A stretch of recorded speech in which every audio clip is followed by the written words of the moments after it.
Operasi tangkap tangan di Kolaka Timur, KPK tangkap Bupati Andi Meria Nur.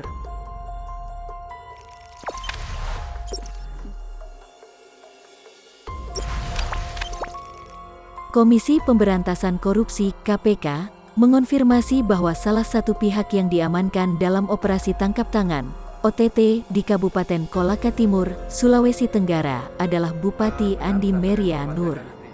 Infonya demikian, Bupati Kolaka Timur Andi Meria Nur ditangkap OTT, ujar pelaksana tugas juru bicara KPK Ali Fikri kepada Kompas.com, Rabu, tanggal 22 September tahun 2021.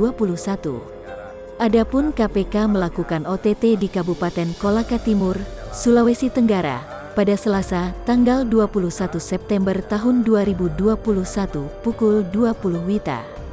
Ali mengatakan, para pihak yang ditangkap dan diamankan KPK masih dalam proses permintaan keterangan oleh tim KPK di Mapolda Sulawesi Tenggara dan akan diterbangkan ke Jakarta untuk pemeriksaan lanjutan di gedung KPK Merah Putih pukul 14 waktu Indonesia bagian tengah.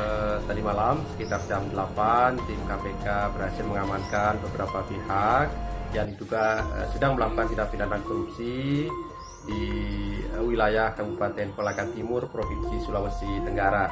Saat ini para pihak dimaksud masih dalam pemeriksaan oleh tim KPK dan tentu kami masih memiliki waktu 1 kali 24 jam untuk menentukan sikap dan menyimpulkan apa yang menjadi hasil dari permintaan keterangan dimaksud. Perkembangan dari kegiatan ini tentu akan kami promosikan lebih lanjut. Jangan lupa subscribe, share, komen, dan like ya!